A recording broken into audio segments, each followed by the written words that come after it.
Hello mga ka-Bells and welcome back again sa ating channel. Ngayon is mag-share ulit ako sa inyo ng product na ginagamit ko. Actually, parang ulan. Actually, matagal na to. Alam na ng mga kananay-nanayan natin to, no, na maganda talaga to. Kaya lang, syempre, sa sobrang daming product na dumadating ngayon sa Shopee, sa TikTok, sa Lazada, na nakikita natin, mas doon tayo nakakabili. Pero ito guys, very natural. Kasi, kwento ko lang, no? Kasi nagka-problema ako sa aking skin, yung mga part ng skin ko na may folds, yung knuckles, ganyan.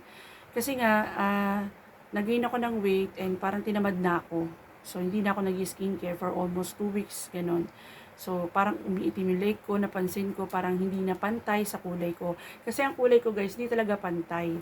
Pero pag nag-skincare ako, nagpapantay siya. Katulad yan, tinan nyo. Maputi ito, di ba? Tapos yung part na to, medyo brown. Pero nagitim yan, guys.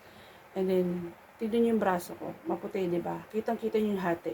Pero hindi naman sobrang malayong-malayo yung kulay. Kumbaga, one shade lighter. Ganon. So, ayun. Ipapakita ko na sa inyo yung mga products na ginagamit ko. One by one. And, yeah. So, unahin muna natin sa pinaka-natural. Ito ay, ayan, napaka-natural ito. Hindi po ito mantika. Ito po ay langis ng nyog or coconut oil. Ayan, so nabibili ito sa mga palengke. Ayan, pero ako nabili ko ito sa hipag ko. Mas mura ko siyang nakuha kasi nagagawa ng latek. So marami siyang ganito. So, yun nga, nakita ko to dyan sa may lalagyanan ko. So, might as well, i-try natin. So, yun nga, tinaray ko siya guys. Partner with this cotton. So, itong cotton na to is clean. At itong cotton na to, mas prepare ko to kasi mas okay to, mas malambot siya sa balat. So, bago ako maligo, itong partner na to is nilalagay ko sa mga gusto kong paputiin na parts. Pwede nyo siya ilagay sa kilikili, sa singit, lahat ng may itim na parts nyo. Basta consistent lang kayo guys.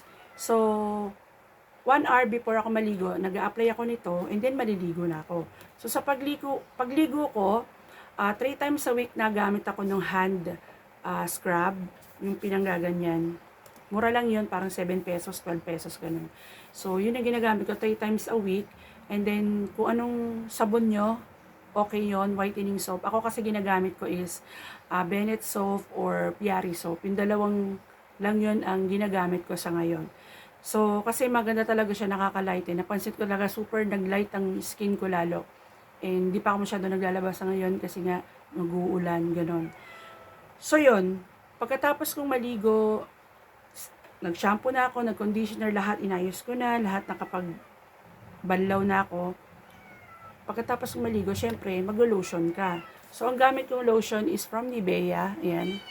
So, talagang ito yung prepare ko the lotion. Kasi, super moisturizing siya. Deep moisturizing talaga siya. Super ganda and super nice nitong lotion na to guys. And mura pa. Parang 100 plus lang to. Or 200. Ganun. Tapos meron pang buy one take one dito kay Shopee. And then, ito na ang final. So, ang final product na papakita ko sa inyo is this Bonita Sunflower. Ayan. Super ganda nito guys. Super bango. And pag in-apply mo, hindi ka tutubuan ng acne ha. Kasi ako usually guys, pag naglalagay ako ng cream sa leeg, nagkakatigyawat. Pero ito, hindi ako tinigyawat sa kanya sa leeg. And consistent lang talaga yung gamit ko. For 8 days ko na to ginagamit. Actually, naka-stock lang to sa akin. And naghanap lang ako ng pwede kong moisturizer sa aking leeg. And sa mga part na may itim. Nakastock sang nagamit ko na to before pero hindi ko siya natuloy kasi nawala siya. Hindi ko na siya makita. So ngayon nakita ko siya ulit. So tinry ko siya. So ayun, tingnan niyo naman ang leg ko, guys.